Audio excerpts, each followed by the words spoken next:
را از معلمتان محمد آموزید، طرز سخنرانی را از معلم بشریت محمد آموزید، طرز خوراک خوری را از محمد آموزید، طرز رفتار و طرز گفتار و همه آداب از محمد آموزید.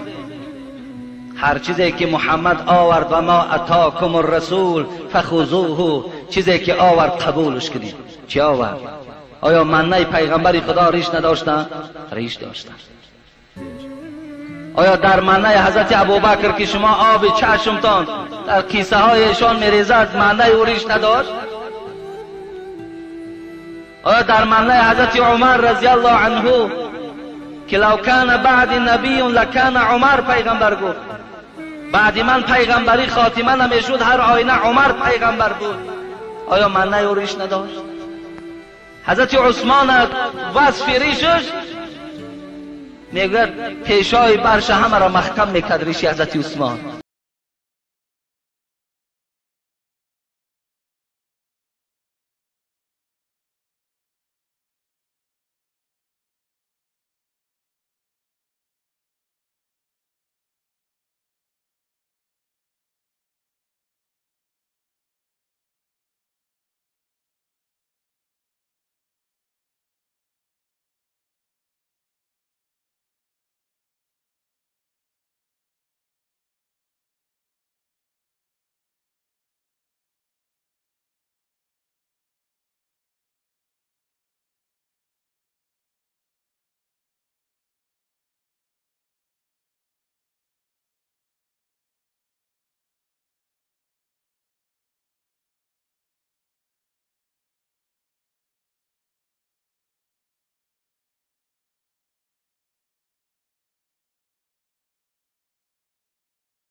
برای ما امتهای در گناه آلوده حضرت نه بالشت خوب داشتند، نه کرپچه ملایم داشتند، نه خانه گرم داشتند، شبان روزن عبادت گریه در حق امت.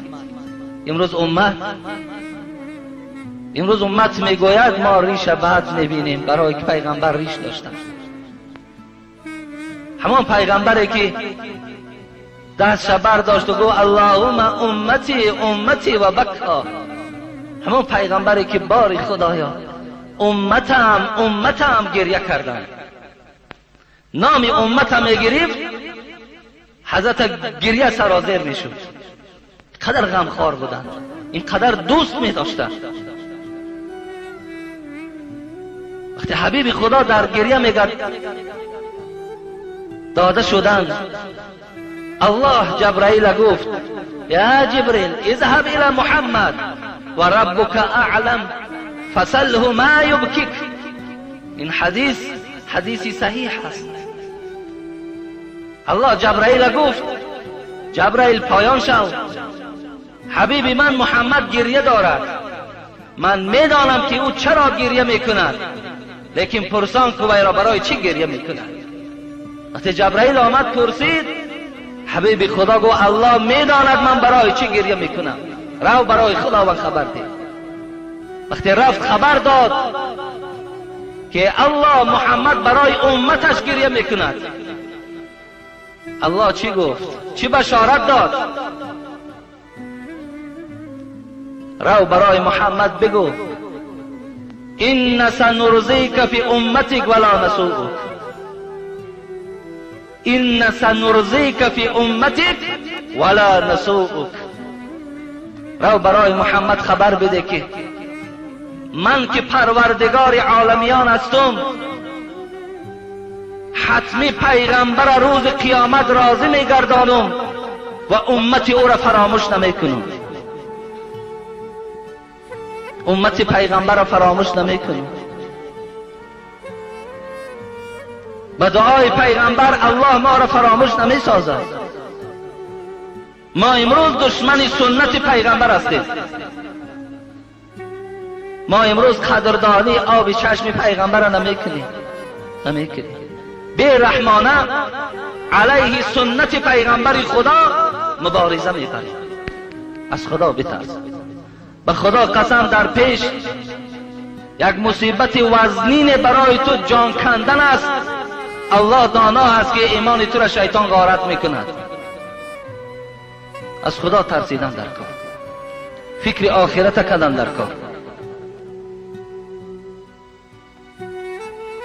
کسی که میگوید زن را به خاطر سترش بد میبینم، معنا چیست؟ معنا این است: یا ایها النبی قل لازواجك وبناتك ونساء المؤمنين يدنين عليهن من جلابيبهن ذلك ادنى ان يعرفن فلا يؤذين. برادر عزیز، آیت 58 سوره احزاب خوان. امروز قرآن‌های کریلیکی برآمدن. سوره احزاب هوی کن، آیت 58 خوان. پیغمبر الله از بالای آسمان سفارش میده: پیغمبر برای زنها، برای دخترها، برای تمام زنهای مسلمان سفارش خدا را به گوشان برسان. این سفارش بود. چی سفارش؟ یدنین علیهن من جلابیبهن ذلك ادنى ان يعرفن فلا یؤذین. به گوش مردم برسان که الله به آنها سفارش میدهد اینکه گردنهاشون پوشانند، بالای سرهاشون پوشانند، پایهاشون پوشانند، دستهاشون پوشانند. این موضع هایی که شهوت کس را بیدار میکند فقط برای شوهرهاشون حلال است و خلاص. سفارش خدا هست. زنهای بنی تمیم نزد عایشه آمدن. مادرمان لباسهای شفاف داشتند، لباسهای تنوک داشتند. این منزله که امروز میپوشند یا به سوی خدا پناه طلب کردن در کار. شفاف بود، بدنهاشان شاید نمیتافت، فقط تنوک بود.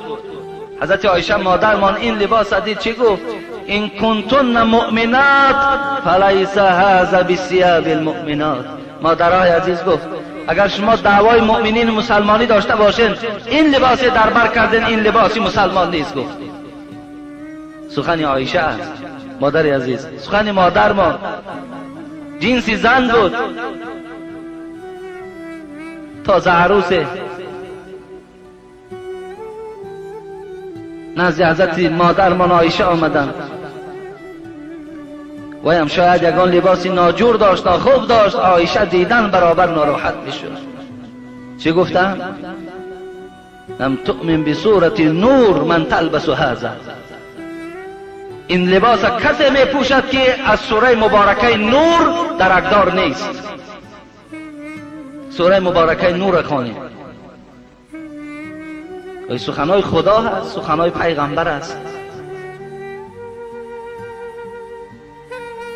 و این خاطر این مادر کسی که باشد، اینقدر گفتنی هستم، قصدن گفته باشد، از روی دشمنی گفته باشد، باز میگویم از نو ایمان بیار، نکاح نو کن. لیکن اگر نافهمیده گفته باشد، از روی جهل گفته باشد، توبه کند به سوی خدا، خدا میبخشد.